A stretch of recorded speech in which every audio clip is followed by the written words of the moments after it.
Hey, good evening, everyone. My name is Melissa Michael. I'm the Director of Education with Friends of Simon Wiesenthal Center for Holocaust Studies. Before we begin this evening, I'd like to start with a land acknowledgement. I'd like to begin by acknowledging the Indigenous peoples of all the lands that we are on. While we meet today on a virtual platform, please take a moment to consider the importance of the lands and waters that feed our bodies and our souls, in particular into the locations where you're coming to us from. From coast to coast to coast, we acknowledge the ancestral lands and territories of all the First Nations, Métis, and Inuit people who call this land home. A few housekeeping items before we get started. Please note that this program is being recorded. Cameras, of course, are your choice. We love to see faces, but it is, we respect, of course, your decision whether you have your cameras on or off. Microphones are muted, but the chat box is open and will remain open throughout the presentation. Please send questions directly to Ruth Panofsky, our moderator of our program this evening. I'd like to thank the Association of Canadian Jewish Studies and the Israel and Golda Koschitzky Center for Jewish Studies at York University for partnering with the Wiesenthal Center to present tonight's program, Holocaust Literature, A Canadian Perspective. Ruth Panofsky, whom I will formally introduce in just a moment, reached out to our center several months ago to share the information about a very special publication focused on Canadian Holocaust literature that she had co-edited. We're thrilled to share the work of some of the authors featured in that publication this evening. Ruth Panofsky is a professor of English at Toronto Metropolitan University, formerly known as Ryerson. Ruth teaches courses on Canadian Jewish literature and Holocaust writing. In addition to her publications on novelist Adele Wiseman and poet Miriam Waddington, she edited the new Spice Box, Contemporary Jewish Writing. With Goldie Morgentaler, she co-edited the special issue of Canadian Jewish Studies devoted to Canadian Holocaust literature that we will be discussing this evening. Please join me in welcoming Ruth Panofsky. Thank you, Melissa. Thanks for that introduction, and thanks to everybody for attending this evening. Really, really happy that you're here with us. So as Melissa mentioned, the publication of the special issue of Canadian Jewish Studies is the impetus for the evening. Canadian Holocaust literature was the subject of that special issue published in 2021. And I was really, really happy when Melissa was interested in mounting a panel to discuss some of the content in the issue and really addressing this important subject that has been overlooked, especially in Canada. So what I want to do today is give you a bit of a taste of what is in the special issue, and also introduce you to three panelists whose work is featured in the issue, Goldie Morgentaler, Catherine Khordoc, and Lucas Wilson. They're going to be talking about their respective contributions to the special issue, and I will introduce them more fully as we move into the panel discussion. So right now, I just wanted to give you a sense of what kind of coverage the special issue provides. In my introduction, which I co-wrote with Goldie, in fact, we are co-editors of the special issue, I noted that writers in Canada have always been drawn to the subject of the Holocaust. Many of you will know among the first writers to respond to the subject were poets Irving Layton, A.M. Klein, Eli Mandel, and Leonard Cohen. Also novelists such as Mordechai Richler, and Adele Wiseman wrote of the subject. They were the earliest witnesses, and they wrote from afar. They wrote of the Nazi genocide, very profoundly touched by the subject, but they wrote from North America, and they wrote in English, a language that set them apart from most European Jews. Their work reflected, despite the geographical, cultural, and linguistic difference that separated them, the fear and rage, despair and hope experienced by those who lived among this shattering period in world history.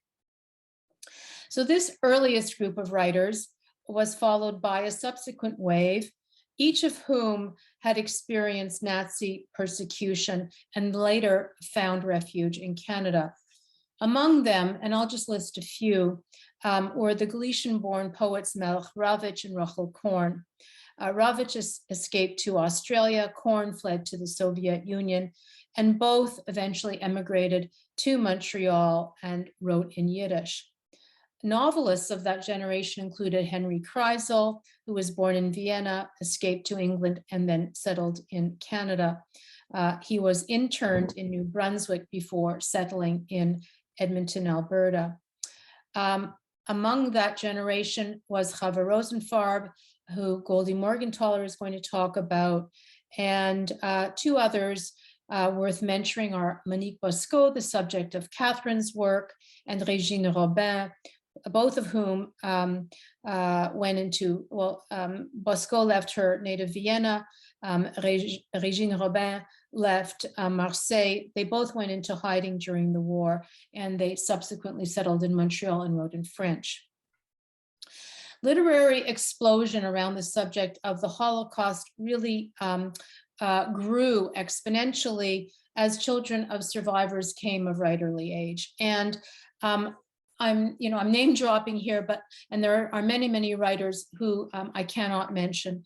But among this group of writers, I'll name Isa Millman and Merle Noodleman, who were poets, prose writers, J.J. Steinfeld, Judith Kallman, Lillian Natel, and memoirists Eva Hoffman, Elaine Coleman-Naves, and Bernice Eisenstein, in addition to children's author Kathy Kaser.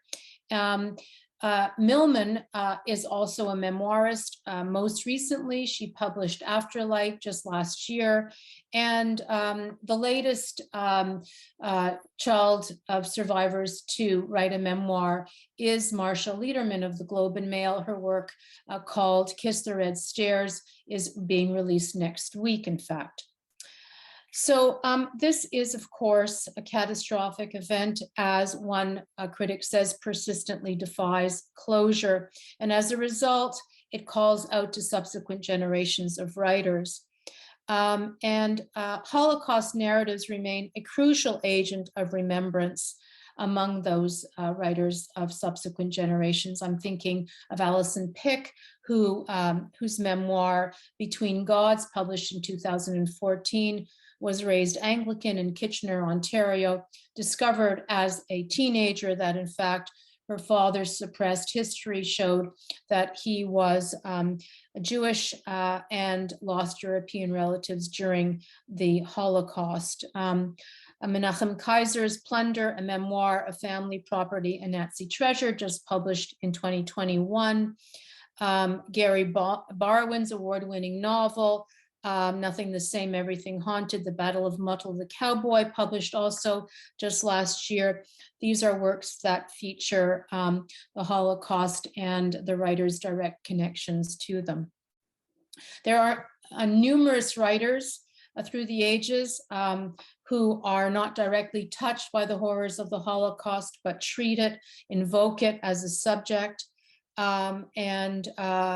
I can just mention briefly Timothy Findley's The Butterfly Plague, published in '69, and most recently, moving through the ages, The Dutch Wife by Ellen Keith and The Ghost Keeper by Natalie Morel, both titles published in 2018. So this should give you a sense of the ongoing preoccupation with the subject among writers who have been touched directly and indirectly by the Holocaust.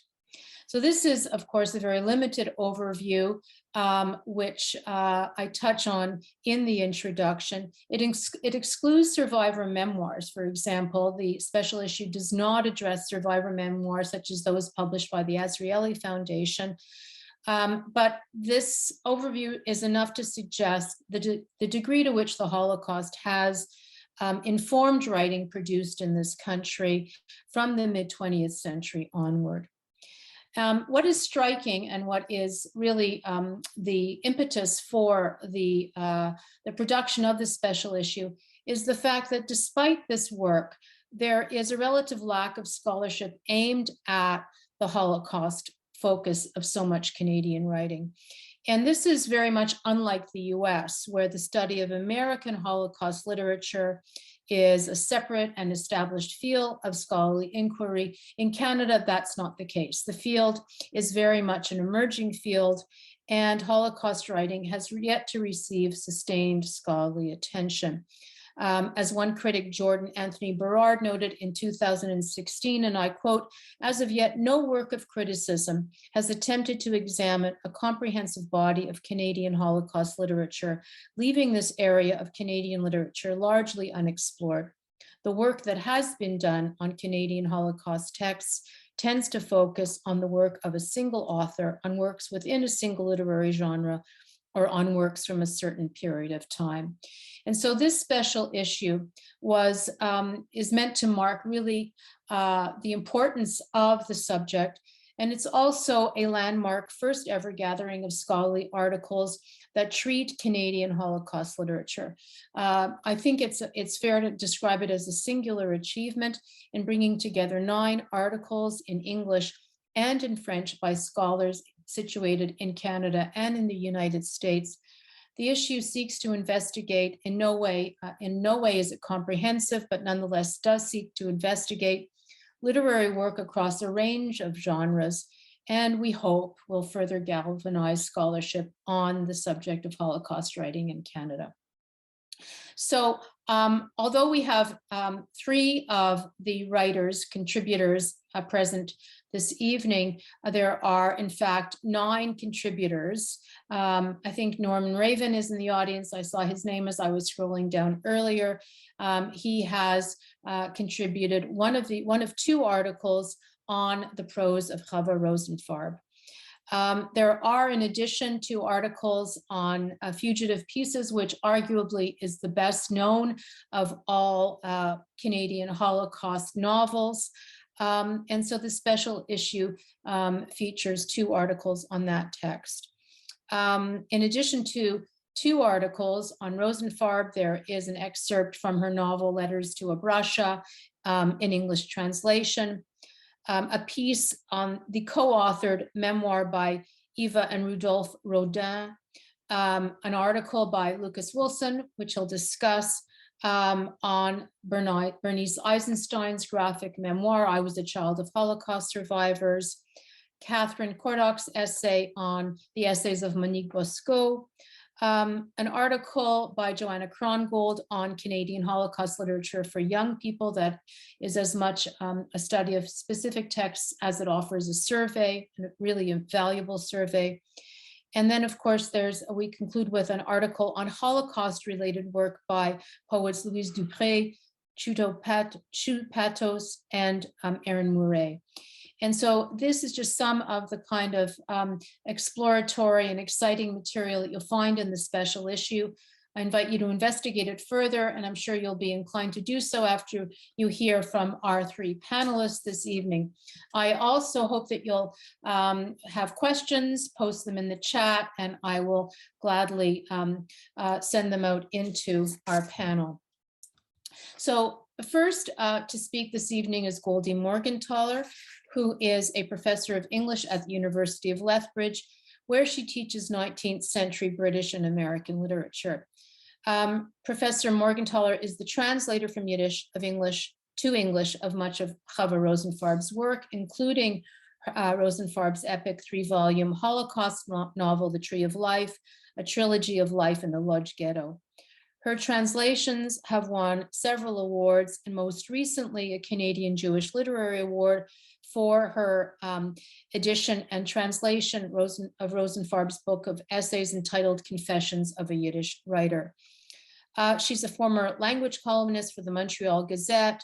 She's published a book on Dickens and numerous articles on 19th century literature, including one on the translations of Dickens into Yiddish. And she and I are co-editor of this special volume and of Canadian Jewish Studies.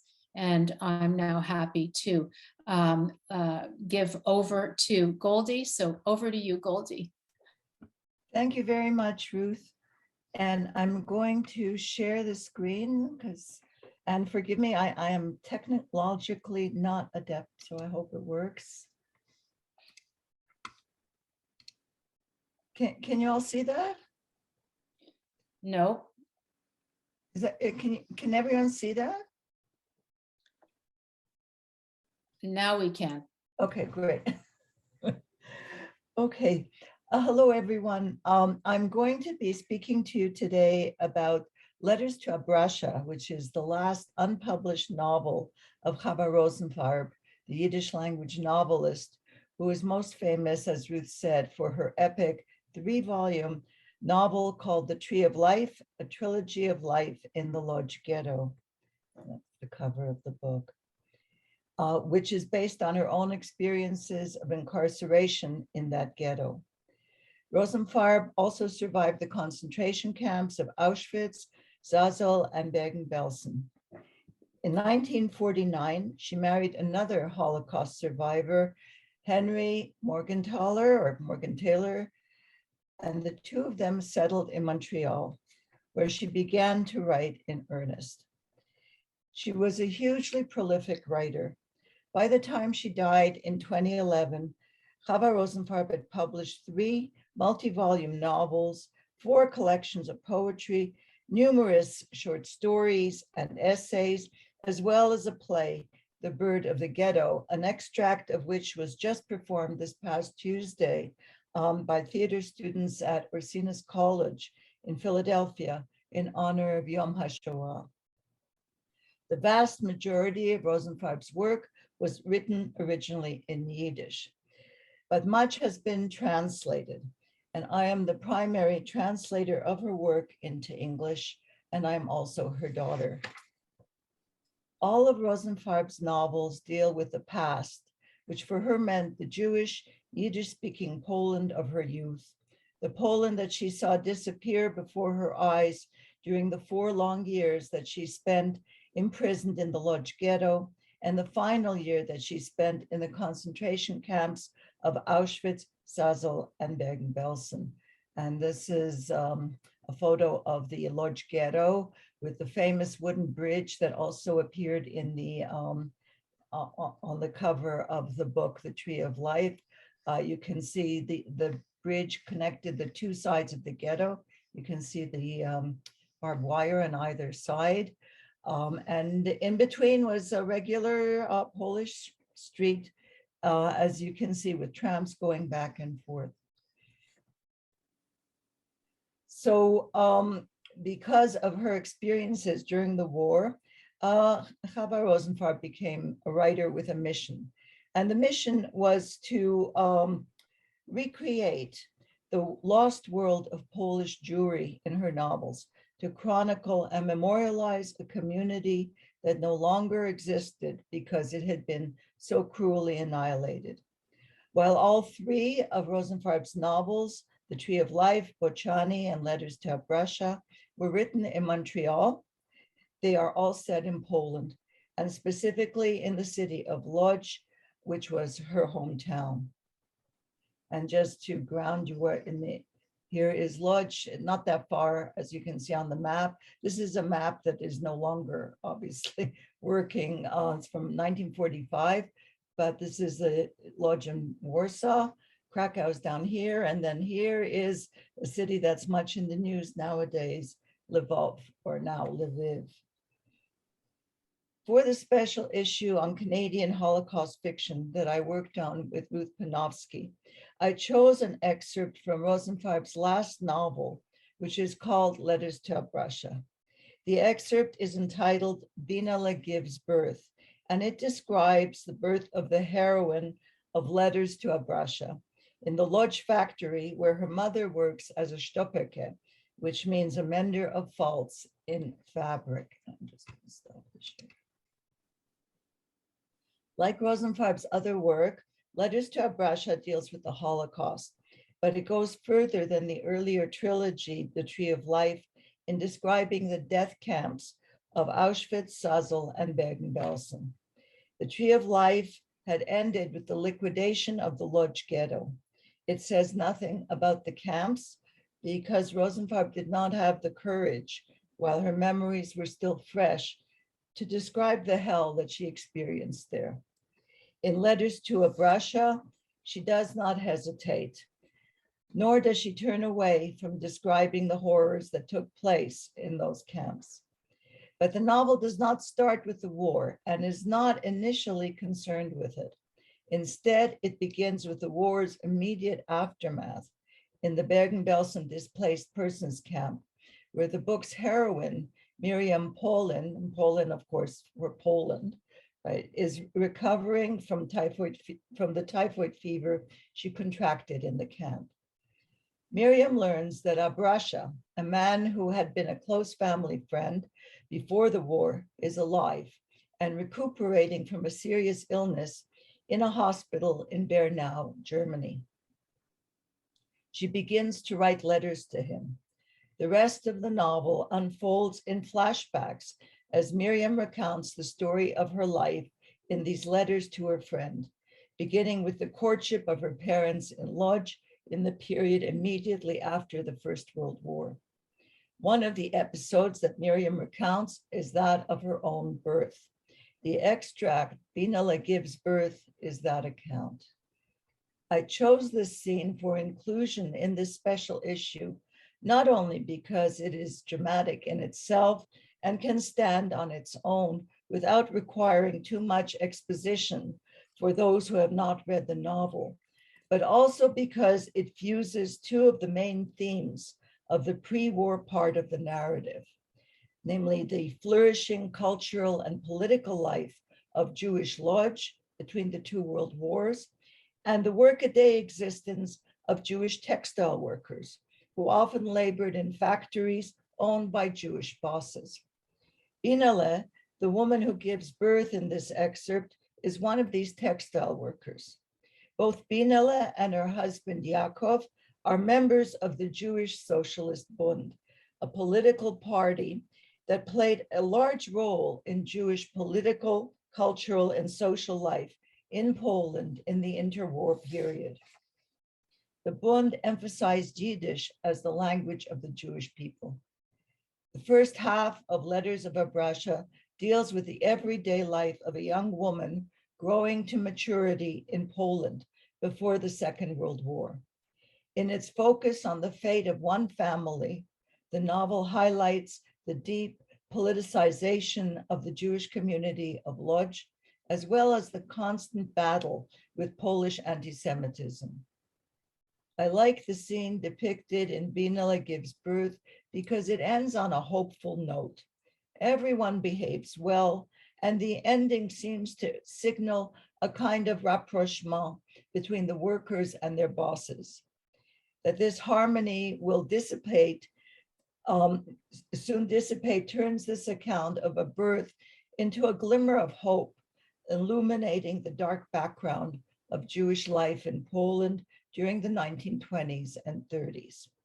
So I'm going to read now an excerpt from the end, of the excerpt, I'll read the end of the excerpt.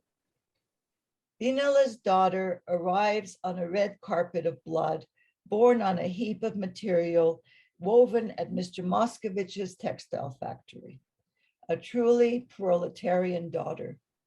She takes possession of the world with a powerful howl, as befits a daughter of revolutionaries. The baby is lying on Binala's belly. By her side stands her husband, Yaakov. Near the door, at the far end of the room, stands another man, Binala's boss, Mr. Moskovich, her class enemy, and her protector, the man who held her hand during those terrible last moments of the birth. Tears mixed with perspiration sting her eyes as she sees Yaakov approach Mr. Moskovich and gratefully shake his hand. Mr. Moskovich, who is still a young man, is deeply moved by what has just happened inside his sumptuously furnished business office, and by the role he has just played in the drama of birth. He wipes his face with a white pressed handkerchief, breathing heavily, as if he were the one who had just brought a child into the world. Binala, still in a daze, beams a smile at him. I will always remember you for the best, Mr. Moskovich, she declares. And that's the end of the quotation. I have been working on the translation into English of Brief zu Brusha for 10 years now and hope to be done by the end of 2022. And I'm just going to share my screen again for a minute.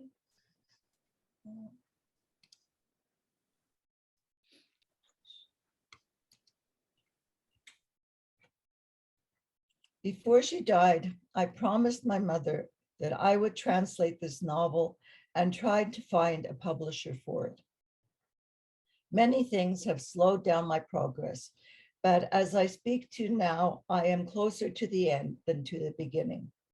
It has been a labor of love, which I will be sorry to see end, because as I translate, I feel that my mother has come to life. I can hear her voice reading the Yiddish aloud as I sit by the computer and tell her how I would translate what she has just read to me. Unfortunately, now I have no one to ask for clarification when I get stuck on a word or am unsure of meaning. I can no longer pester my mother about which part of her fiction is real and which part is made up, questions that she was always reluctant to answer. But as I work on her text, I can feel her talking to me. Of all the pleasures that one may derive from translating, this is the one I least expected and the one I most treasure. Thank you very much.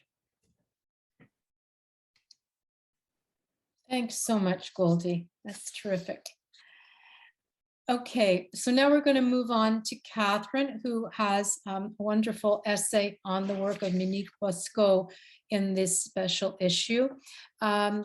Catherine Khordoc is professor of French at Carleton University. She's also affiliated with the School of Indigenous and Canadian Studies, as well as the Institute for Comparative Studies in Literature, Art, and Culture. She teaches courses on contemporary Quebecois literature, focusing on migration, memory, multiple sites of belonging, and transcultural processes. She says she started reading and writing about Monique Busco more than 25 years ago when she was doing research for her dissertation and her books, Tours et Détours, le mythe de Babel dans la littérature contemporaine. She has published a number of articles on Busco's writing and is currently working on a book on Busco, as well as translating her 1989 work, Babel Opera, into English to be published by Quattro Books, which we're looking forward to. Catherine is currently serving as Deputy Provost at Carleton. So Catherine, thank you so much. Thank you very much, Ruth. And thank you very much to both Ruth and Goldie for including my contribution to the journal. And thank you for inviting me to participate in this round table discussion or this panel discussion. I will quickly share my screen. Here we go. And there. So I would like to start off by first saying that I've often hesitated to situate the works of Monique Busco within Holocaust literature. And indeed, I actually hesitate to categorize her works under any one single label for fear of oversimplifying the works that are complex, layered, and often speak about the Holocaust in very indirect ways. The Holocaust, the Second World War, the rise of the Third Reich, as well as other significant historical moments throughout the 20th century are all evoked in Busco's writings. But these texts also thematize the pain and solitude experienced by characters who feel unloved.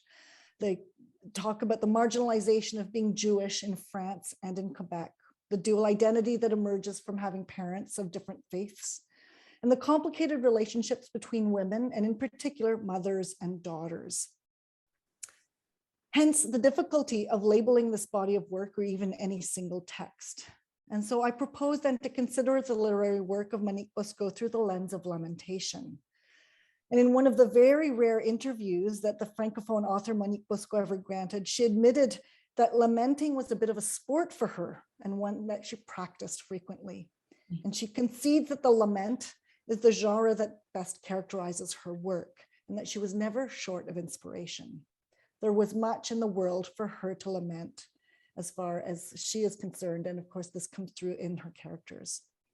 And in much of my work on Monique Busco, I argue that indeed there is much to lament still in the world today. And this is partly what makes her work so relevant today, just as much today as through the second half of the 20th century while she was writing.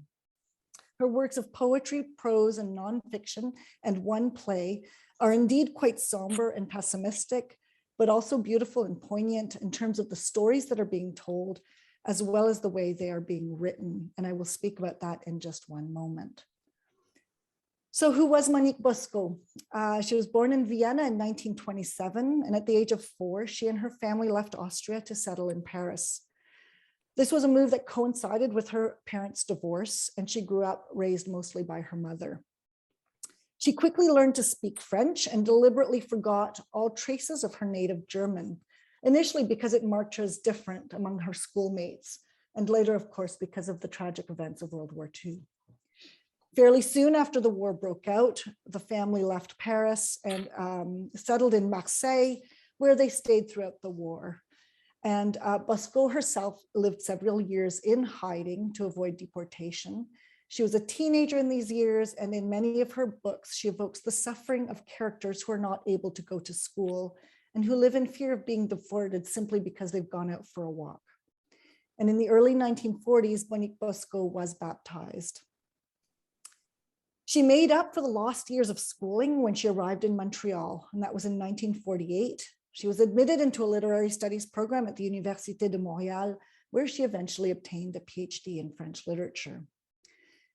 Her doctoral dissertation on the theme of solitude in French-Canadian literature focused primarily on the work of Anne Hébert. And Anne Hébert became a very close friend of Monique Busco.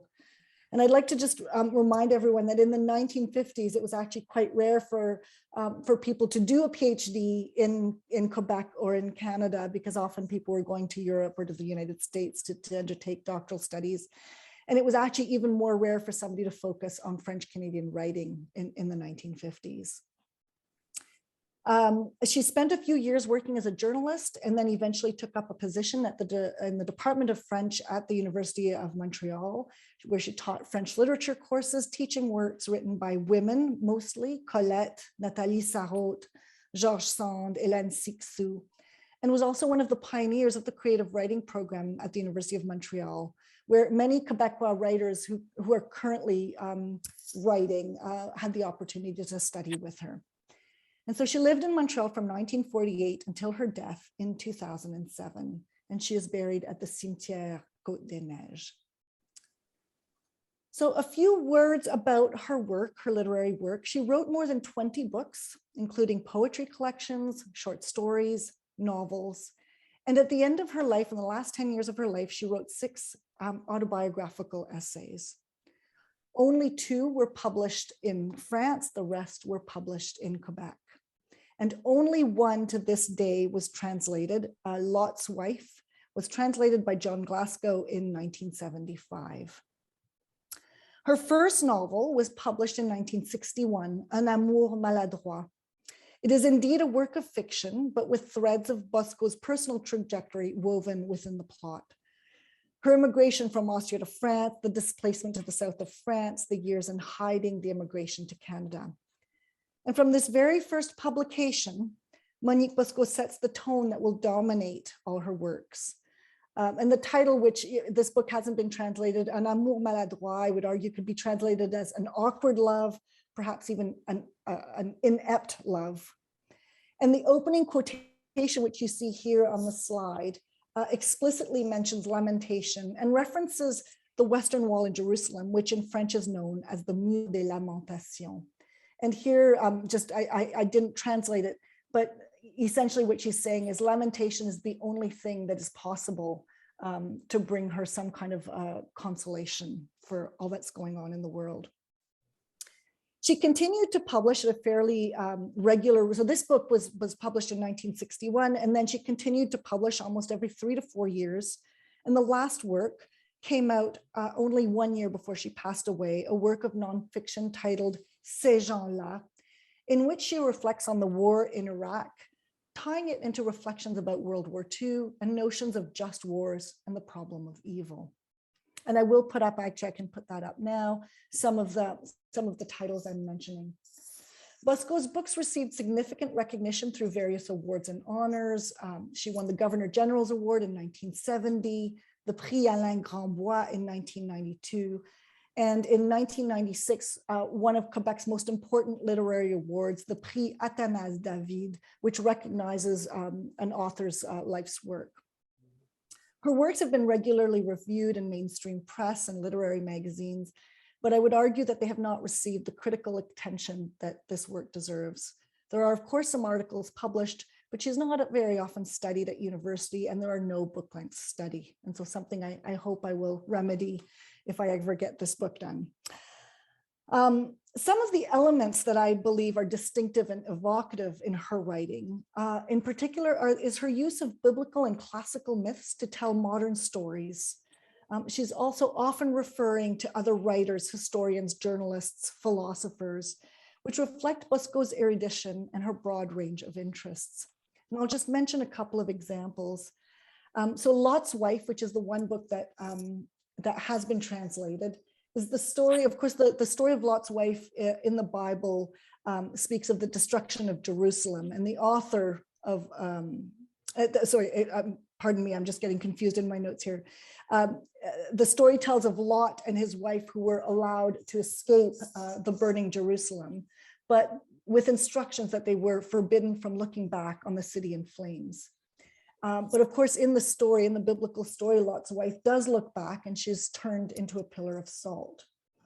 And in Busco's books, this story is embedded with the story of Hélène, a contemporary character, who is the daughter of a Jewish woman and a Catholic man, and whose families disowned them when they married.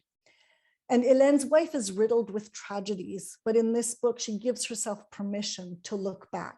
So she does what was forbidden in Lot's wife's story. She looks back on her life and laments all that she has lost.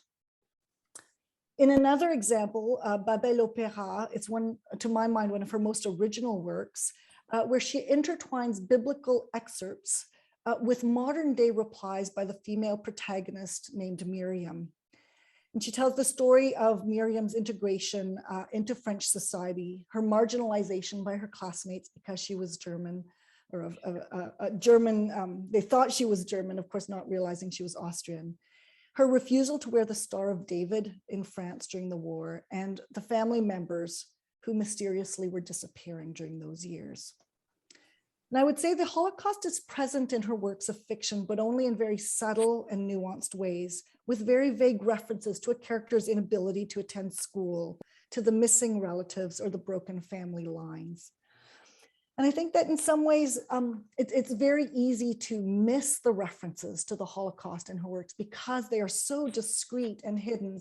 And to my mind, it was almost as if she was hesitating to make the Holocaust more real by writing about it in her fiction. And she also, I think, didn't want to give it any more importance. However, in the contribution that I make in this journal issue of Jewish Canadian Studies, I focus on the 6 autobiographical essays which were published in her last 10 years of life, and in which she, this is kind of a form of creative nonfiction in which she intertwines elements of her own life, as well as her reflections on war, on literature, on history. She speaks of authors such as Nathalie Sarraute, who was of Russian Jewish origin. She speaks of Virginia Woolf and Colette, who were both married to Jewish men. And she speaks about the nature of evil and about Hitler. And what I would like to say is that while these essays are about lamentation in the sense of lamenting for the loved ones who've disappeared, I would also like to point out that in the Book of Lamentations in the Bible, the author of the Book of Lamentations, who often is thought to be Jeremiah, but that's unclear, the author starts out his quest for understanding why God chose to destroy Jerusalem, why God chose to punish his chosen people. And so indeed, pain and suffering are the cause of lament. But what I'd like to underscore here is that lamentation is also, and importantly, seeking answers to the question why. Why did all this happen? What did all these people do to deserve such punishment, if we can even ask that question? How and why Did God allow these things to happen? And of course, Busco takes these questions and transposes them into a contemporary setting. And so through her readings of other writers, historians, philosophers, Busco is also undertaking her own form of lamentation, one in which she seeks to understand for herself how the Holocaust could ever have occurred. And she grapples with events leading to the rise of the Third Reich. And she even undertakes to read Mein Kampf in order to see for herself how much could have been predicted if more attention had been paid to Hitler's positions well before he was elected even. So in much of my work on Busco, I argue that she is indeed lamenting the immeasurable loss, the hatred, the prejudice, the marginalization, not only against Jews, but against all peoples that she considers different: women, immigrants, indigenous peoples, the poor, the disenfranchised. But she is also lamenting, like the author of the Book of Lamentations, in the sense that she is asking questions. She is trying to understand. And I believe that this was indeed her life's work. Through her writing, she was attempting to understand. And to my mind, this is part of her legacy, for us as readers to question, reflect, and to try to understand what is going on in the world around us. Thank you. Thank you, Catherine. That was just so interesting. A really rich window into the work and life of Busco. Let me stop sharing there. There. Thank you. Okay. And I'm sorry I went over time a little No, bit. that's great, really great. I'm sure the audience appreciates all of that wonderful information. So now we're going to turn to Lucas. Lucas Wilson holds master's degrees from both McMaster University and Vanderbilt University, and he's currently completing his interdisciplinary PhD in comparative studies at Florida Atlantic University.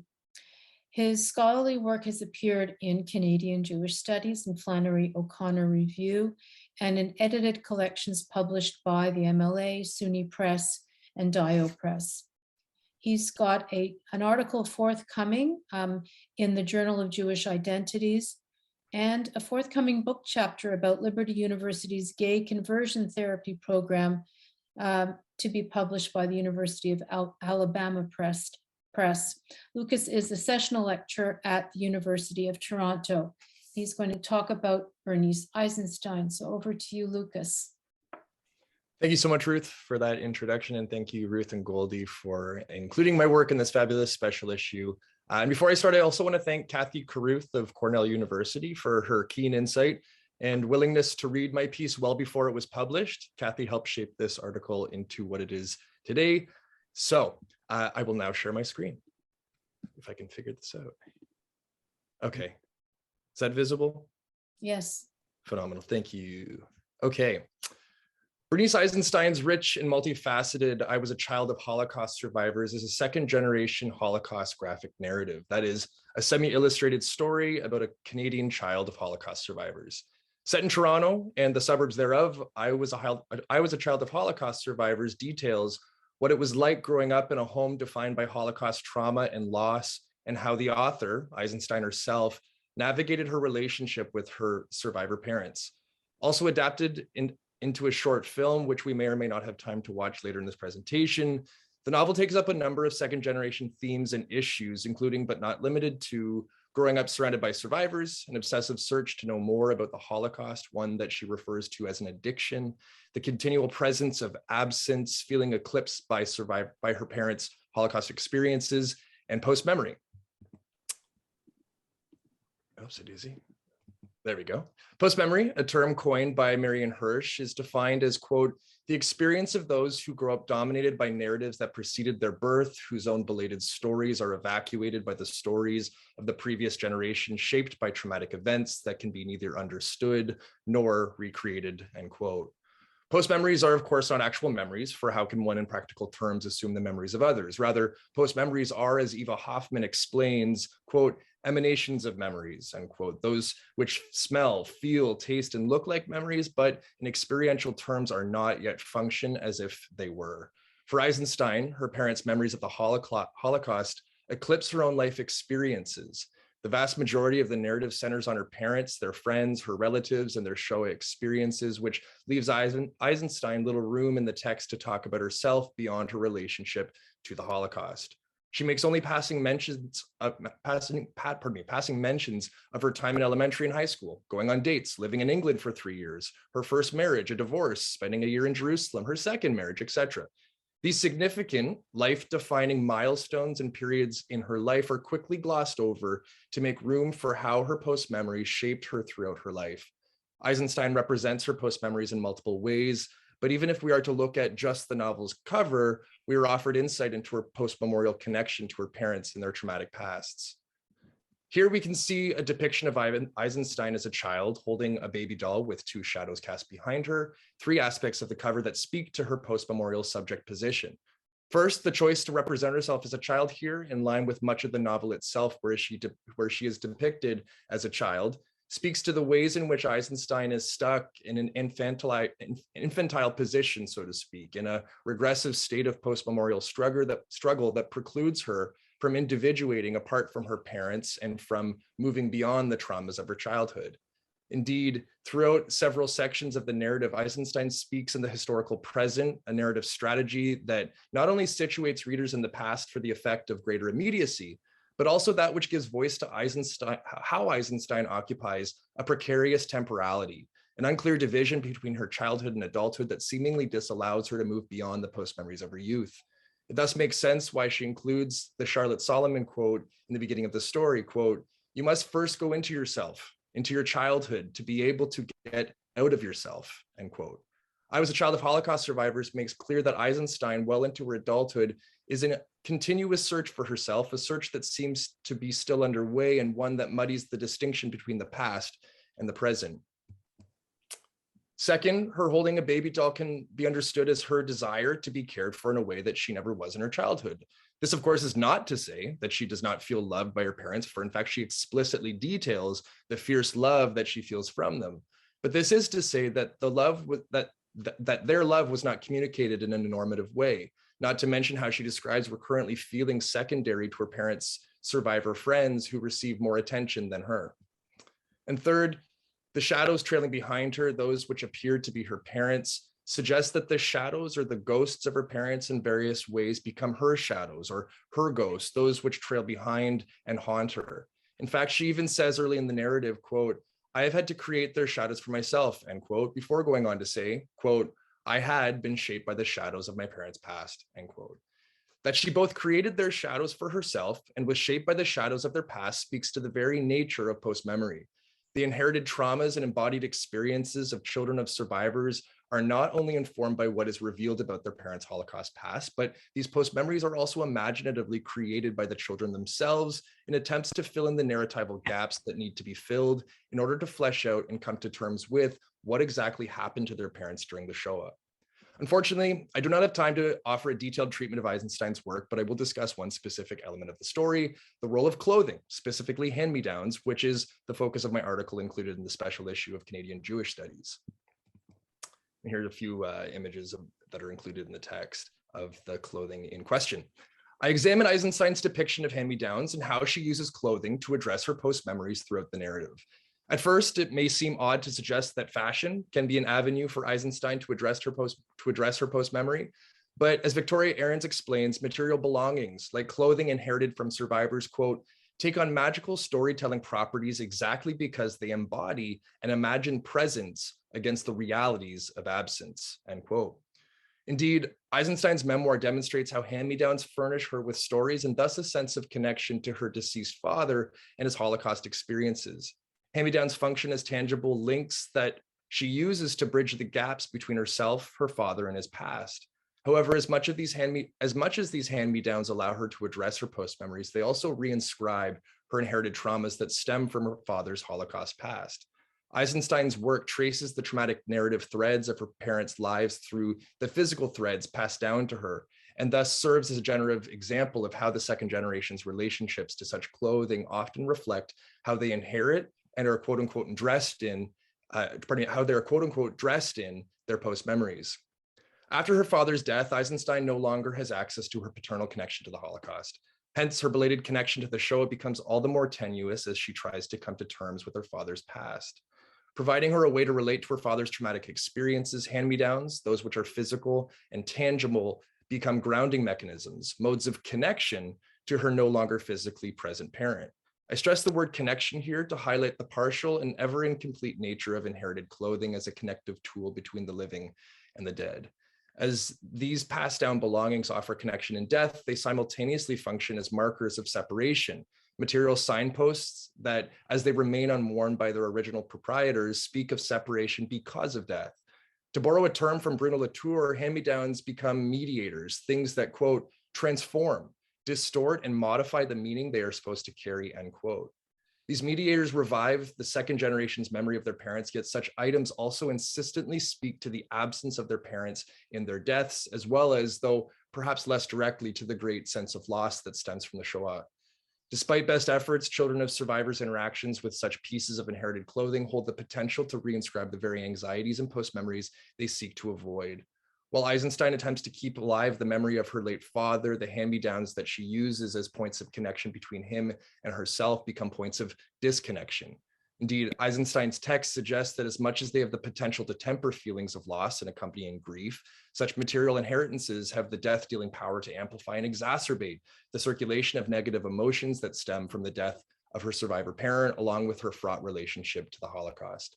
As such, hand-me-down clothing, in tandem with inherited belongings more broadly, mirrors the paradox of the second generation condition, being mediators connected to survivors' memories of the Holocaust while simultaneously remaining at a distance from them. For Eisenstein, her father's absence and death renders her relationship to the Holocaust all the more fragile and all the more difficult to come to terms with. As a result, she attempts to become materially close to her father vis-a-vis his clothing, and this is the irony. Though donning her late father's clothing imaginatively reanimates her father's presence and a sense of closeness to him, such a presence is forever only in her imagination, always inhabited by the absence of life, meaning, and vitality that stems from the Holocaust. Her sporting his clothing then reveals a double absence, as it also summons his imagined presence, attenuating feelings of longing and loss, while also magnifying them. For members of the second generation, hand-me-down clothing is a precarious avenue to address the emotional and/or psychological void that nonetheless endures, in part because of their connection to such physical relics. Of course, that they remain folded and unworn by their original owners speaks to their parents' absence, but as these members of the second generation come to wear their parents' clothing, these items physically occupy the place of deceased parents, underscoring not only their parents' absence, but also the impossibility of connection after death. As the hand-me-downs are imbued with the memory of their original survivor owners, those profoundly marked by immense loss and suffering at the hands of Nazis, these things assume a post-memorial quality and thus can be seen as indexes of anxiety, trauma, and inherited quote-unquote memory with which these members of the second generation live, or more appropriately, in which they live. In other words, as Holocaust survivors possessed their own memories, their memories became for their children, as it were, hand-me-down memories, quote unquote memories that did not belong to them, but were imaginatively incorporated into their post-memory bank. These possessions, moreover, possess and carry with them belated narratives that become the post-memorial inheritances of the second generation, legacies that are passed down from survivor parent to child, which, as Eisenstein's text makes clear, are communicated through and reflected in the relationships to their hand-me-downs. And just for fun, I thought I'd give a little shout out to Kensington Market, which figures prominently in Eisenstein's text. And since I don't really talk about Canada in my article or in this presentation, I thought I would give a little shout out to a Toronto locale. Thank you. Thank you. Thanks, Lucas. That's great. Okay, so we do have about 5 minutes for questions, and I did have one very good question posted by Hernan Tesler Mabe. He asks whether we can ask why the study of Holocaust literature in Canada is less evolved than it is in the US. And that's a really good question. Goldie, you're nodding. Do you want to answer that, or? Well, I wish I knew the answer. I think it's an excellent question, and it really does bear thinking about, because clearly there's been a lot written by Canadians, of people living in Canada, about the Holocaust in one way or another. And Ruth, when you gave the introduction, you gave quite a long list, and I'm sure you still left out people. So why? I don't have an answer. I don't know if the other panelists or anyone else has an answer. It's I can't think of why, and I hope it'll be corrected. I can speculate that part of it comes from there is in the culture of Jewish studies more broadly in Canada. It's still an emerging, I would argue it's still an emerging field here in Canada. In the US, it's a field that is long established. Moreover, there is a lack of community. There's disparateness in Canada in terms of the study of Jewish literature and Canadian literature, even, under which we would subsume Canadian Holocaust literature, is a study that is still, I think, dispersed, right? And so I think part of it is that there's a lack of an established community of scholars that can bring attention to this subject, and the fact that Jewish studies, Jewish literary studies, is fairly dispersed and generally subsumed under this larger field of Canadian literature. That's just some of my ideas. I see David has says it's also, David Kaufman, it's also surprising given the larger proportion of survivors in Canada than the US and more descendants too. And Canada, as he continues, does have a pretty robust commemorative and Holocaust education and museum sphere. And yes, and there is a very long and rich history of Canadian Holocaust writing, as I suggested. It's simply that it has not been studied in that way. I think that it's a much more, these works are studied more discreetly than they are in the US. Lucas and Catherine, do you want to speculate in response to that? I don't know necessarily why it's not the case in Canada, but in the States, Susan Sontag talks about the Holocaust serving as a diversionary screen, that it's oftentimes used as that which takes the focus off of America's own past and also present as it relates to racial injustice, specifically the transatlantic slave trade. And so the focus on the Holocaust, some scholars have argued, and there's a whole sort of field of discussion around this argument about how the US has focused on the Holocaust so as to not to reckon with their past and present. As for why that's not the case in Canada, I have zero idea. And in the US, I think the Holocaust is so strongly linked to Jewish identity more broadly. And I think that is the case in Canada as well, but not to the same extent. So that might be something to consider as well. I'm not sure if there's any other questions. Melissa has linked to the where you can access the special issue. If you want to have a paper copy, you can request one through Amazon, and I got one the next day after I ordered my paper copy, and it's lovely to hold. I will. I don't know if you can see it here. It was featured at the beginning of the program. But anyway, it's something that I'm very proud of having produced along with Goldie. I'm grateful to David Kaufman, whose comments we closed with, as editor of the journal, for encouraging us to put this together. Grateful to Goldie, Lucas, and Catherine for their fine contributions.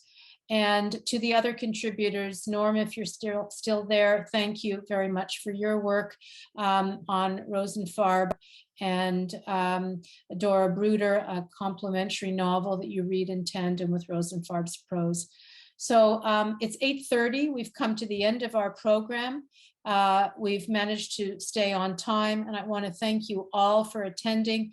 Thank you all to the contributors for your wonderfully informative and well-paced papers. I encourage you to continue reading this really important work. Thanks so much.